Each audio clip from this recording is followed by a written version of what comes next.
Thank you so much. Well, it's lovely to be here this morning. I, I bring greetings from St. Paul's. We are, of course, your daughter church. A couple of months ago, well, just over a month ago, we celebrated 150 years since the foundation stone was laid at St. Paul's. And that was laid by people here. And so there's a lovely relationship between the two churches. So I bring greetings. It's weird to say that, but anyway, that's what I do. So we're going to think this morning about who do you trust, and who do you consult? You had that question as you arrived at the very start about, when you're making decisions, what do you do? Who do you talk to? That's sort of what we're going to be thinking a bit about this morning. But before we go any further, I was thinking about all of this passage, and I was thinking about the deception we hear about. I thought I'd show you a picture. Here's a picture of what is an incredible picture, isn't it? This is an underwater waterfall, which is really hard to say, in Mauritius. Isn't that incredible? But if you know anything about this, that is not an underwater waterfall. So hard to say. It's actually a complete deception. It's an optical illusion. Let's look at the next picture. What you can see is actually it's just the way the silt has sort of fallen on the seabed, on the sort of around the island of Mauritius. And if you get it at a certain angle, it looks like a waterfall that is underwater, but it's not. I thought of a few more of these sort of optical illusions or deceptive pictures. Here's another one. If you look at that, it looks like the woman's carrying the man. But look closer, it's actually the man carrying the woman. Isn't that weird? It really looks like that. And then here's another one. I just love that picture. Isn't that brilliant? It looks like the man has married a horsewoman, literally. But no, she just happens to be wearing a white dress sitting on a white horse. But it looks like that, doesn't it? And then this is the final one, which I love as well. The man looks like I don't know if that's a llama or an alpaca. It's one of the two, but a man there with either a llama or an alpaca for a head. Sometimes we find things that are a little deceptive, don't we? And those pictures are a little bit deceiving, or they're optical illusions. And that's sort of what we find in our passage today as we look at this chapter in Joshua. Although in this case, it's less amusing, although there is humor in it as well. So let's just think a little bit about the context. You might want to go on to the next picture, otherwise we're going to be, yeah, that's it. That's brilliant. That's the context of what we're going to be looking at this morning. In the previous chapter, in chapter 8, what we discover is the capture of a place called Ai. And that involves an ambush. It involves complete destruction, not just of the place, but of the people. And at the very end of that chapter, just before our reading, we hear about the people of Israel being read the whole of the law that Moses had written. We hear that they burn offerings, and therefore they worshipped. And that involved all of the people of Israel. So at the end of all of that, and before our chapter today, they are reading the word of God, and they are worshipping. That is the context of what we are looking at this morning. And of course, the wider context of that is that Joshua, a lot of Joshua is about how the people of Israel, led by Joshua, take hold of the land that God has promised to them. But when we get to chapter 9, the beginning of chapter 9, we start with a bit of a contrast. And we've got this contrast between these various parts of Canaan, all of those place names that are really hard to read out and really well read, by the way, the sort of different parts of Canaan, and then the people of Gibeon, who are also part of that region. And in verses 1 and 2, we read that the neighbors of Israel, those to the west of the Jordan, they're angered by what they've heard about Israel and what Israel have done. And they come together, and in my version it said, to wage war against Joshua. And then just, go back a moment and just keep on those slides, thank you. I'll get to those moments in a bit. But then on the other hand, we have the Gibeonites. Who are the Gibeonites? Who were they? Well, it's thought that Gibeon, as you can see on the right-hand picture, You can see the left hand of those white circles. That's where Gibeon is thought to be. And just below it, you can see Jerusalem. And actually, just above it, you can see Ai. So they were very close to where that was. And if you look to the right, you can see a bigger circle just north of the Dead Sea, and that's Jericho. And then just above it, that's where they think Gilgal, where this happened, where this meeting happened, is. So we learn about Gibeon. In fact, in my computer, when I was typing this out, it didn't like the word Gibeon. Every time it said Gibson, and I had to keep changing it back. So who knows whether I'll say Gibson by mistake this morning. Hopefully I won't. On the other hand, we have the Gibeonites. But as I've said, they are part of Canaan. And as such, they would have been like the other groups that you can see on that left-hand side. They were part of the Hivites there. And they would have all been worshipping other gods. They would have been the people that the people of Israel were being told to get rid of. But the Gibeonites stand out from the other parts of Canaan that we read about in verses 1 and 2. If we look on to the next chapter, we find out that Gibeon was a big place. It was actually bigger than Ai, and we can read that in chapter 10, verse 2. It says this, and he and his people were very much alarmed at this, because Gibeon was an important city, like one of the royal cities. It was larger than Ai, and all its men were good fighters. So that's what we find out about Gibeon.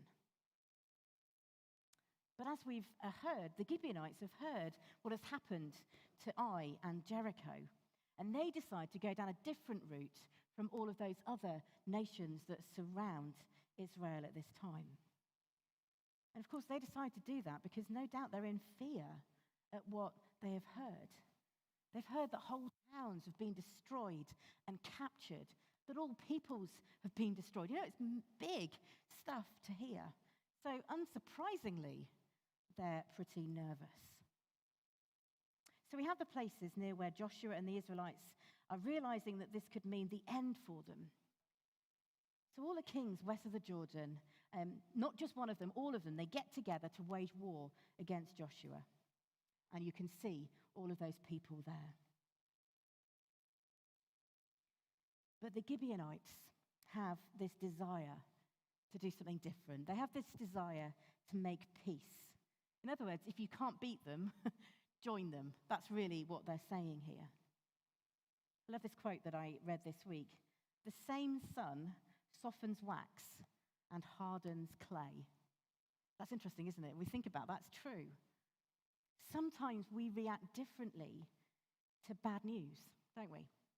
Sometimes we try and fight back, hardened by the news. At other times, we try and look at a different way, a different, more peaceful route, which, of course, is what we see the Gibeonites doing here.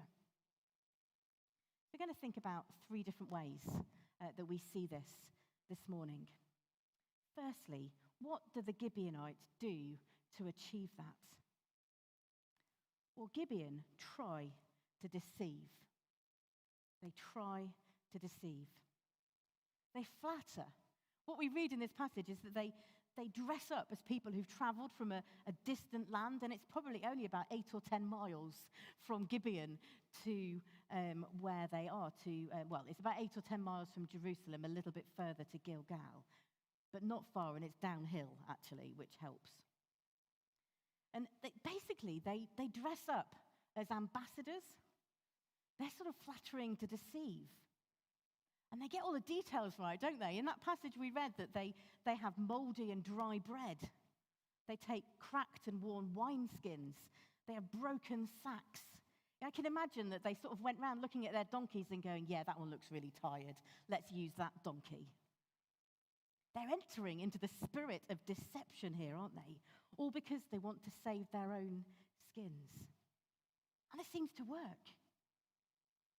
But we also need to recognize that what the Gibeonites are trying to do is go completely against what the people of Israel are told to do. We can look at Deuteronomy chapter 7, 1 to 3, which would have been some of the words that the people of Israel had heard just before this thing happened. And maybe there were people from Gibeon who were spying, we don't know.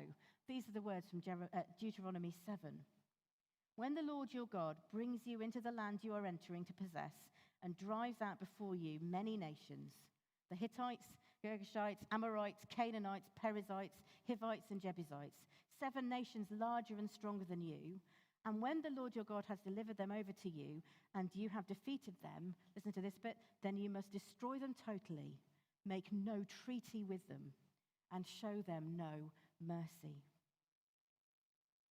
You might be thinking, well, where's the Gibeonites in that? Well, actually, if we read this passage, we see in Joshua 9 that they're also called Hivites. So this is them as well.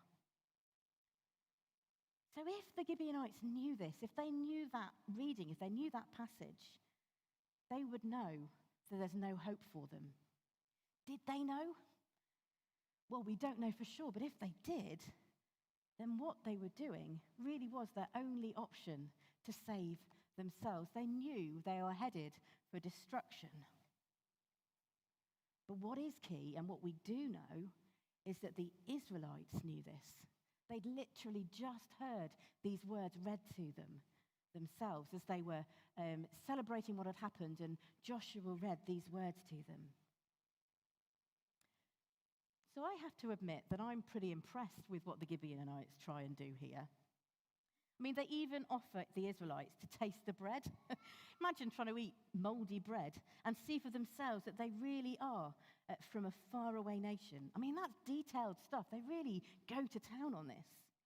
It's really clever.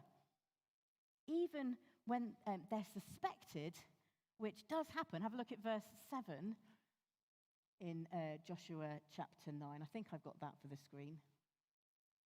Is there a next slide? Yes. In this bit here. No, you haven't got it. I'll read this bit anyway. In verse 7, the Israelites said to the Hivites, "But perhaps you live near us, so how can we make a treaty with you?" They don't give up. They don't say the name of their country. They describe themselves as Joshua's servants. They even talk about the fame of the Lord. They do a pretty good job of making it look as if they had come from a long way away, even down to wearing patched up and old sandals. In fact, I think they're so good that I think they deserve something. I think they deserve an Oscar. There you go, winner of the best ruse in the book of Joshua. I think they really do. It's pretty impressive stuff that they do. And look at what they say. This is the bit I had on the screen, sorry about that, in verses 9 to 10. They answered, "Your servants have come from a very distant country because of the fame of the Lord your God. For we have heard reports of him, all that he did in Egypt, and all that he did to the 2 kings of the Amorites east of the Jordan, Sihon, king of Heshbon, and Og, great name, king of Bashan, who reigned in Ashtaroth." Notice they cleverly don't mention the most recent conquests. They don't mention Ai, they don't mention Jericho, because if they're coming from a distant land, they may well not have heard about that yet. Even there, they're really cunning.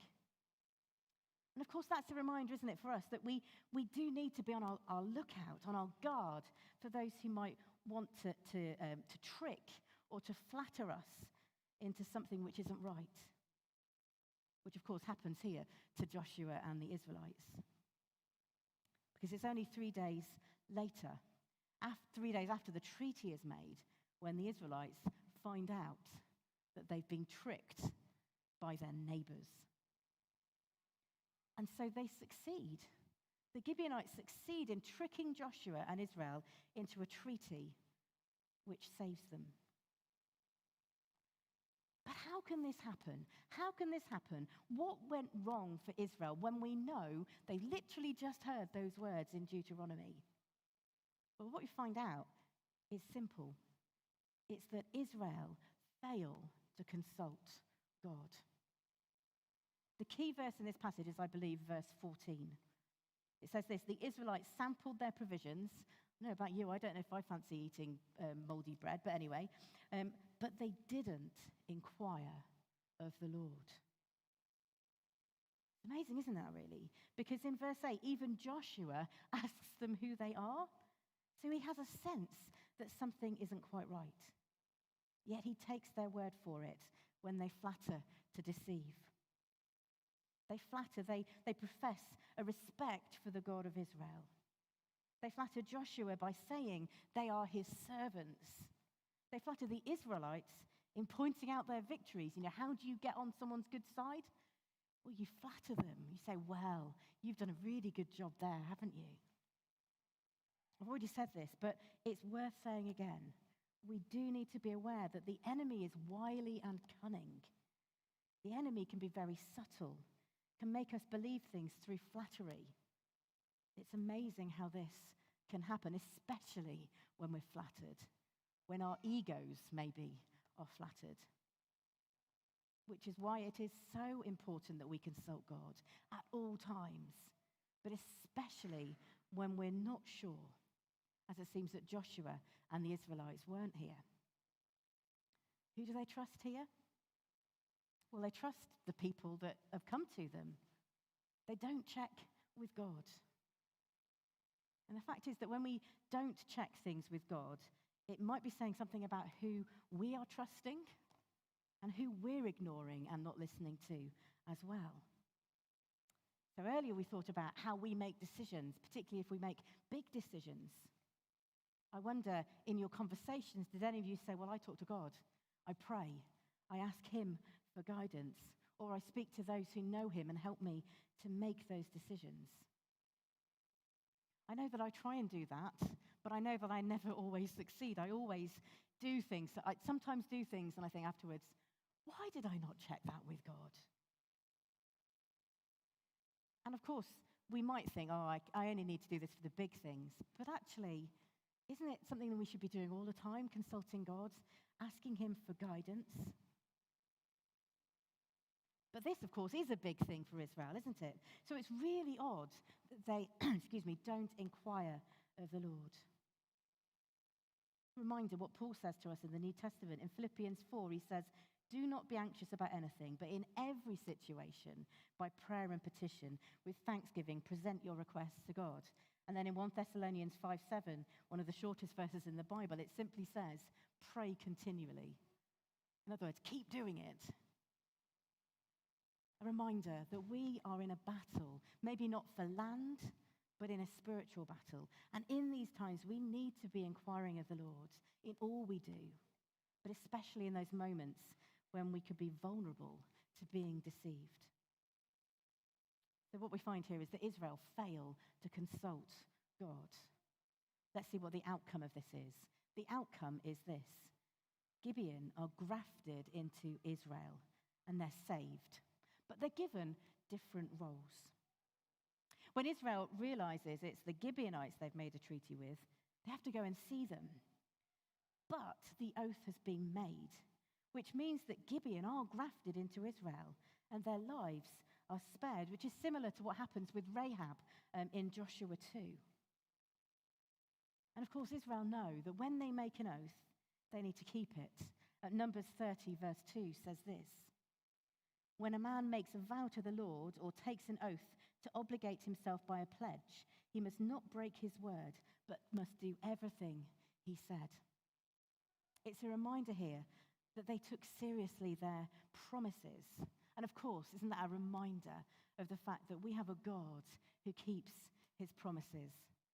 Hebrews says, God's promises are yes and are men in Christ.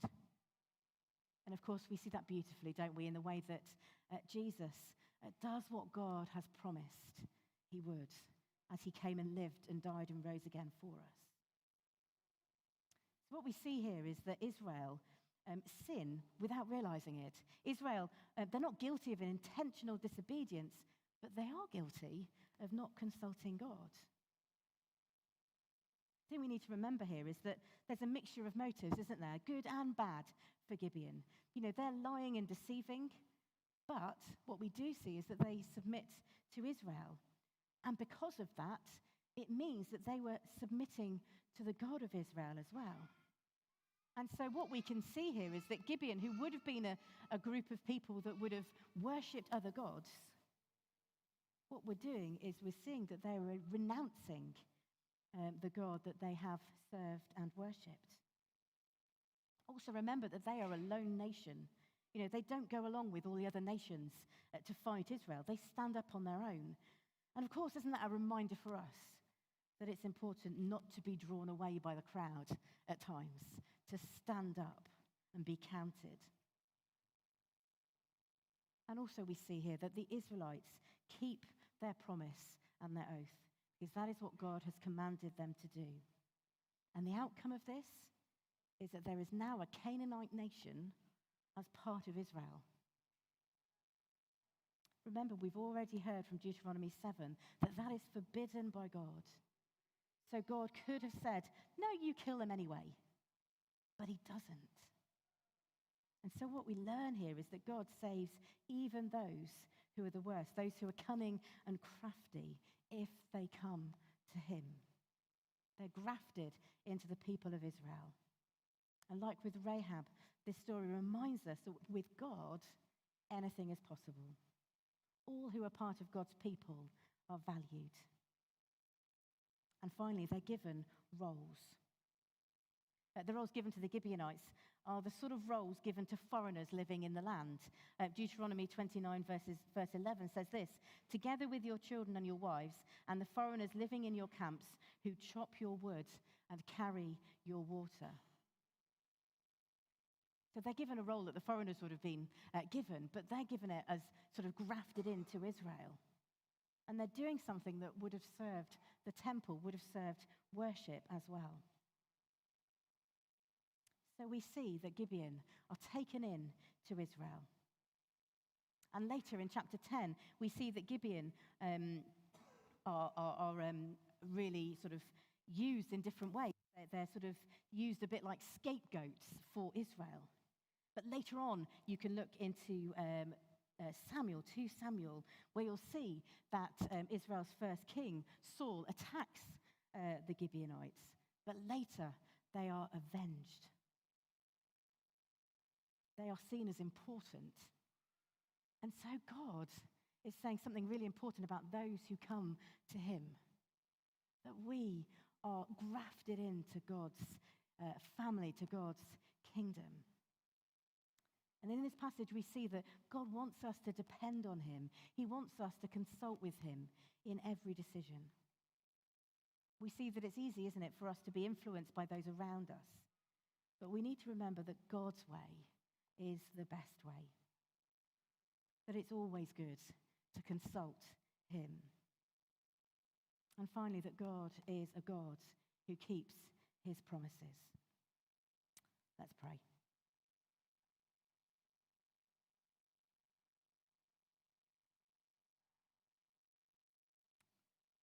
Lord God, we thank you that you do keep your promises.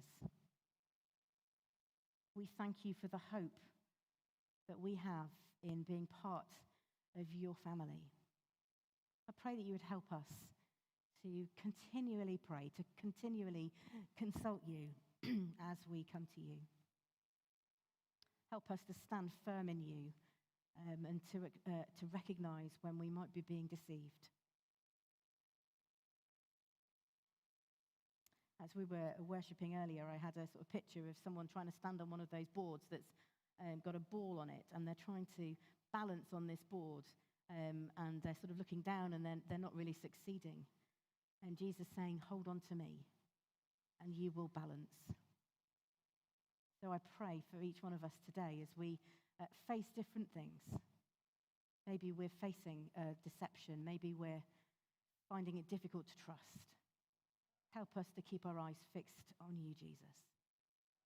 In your precious name. Amen.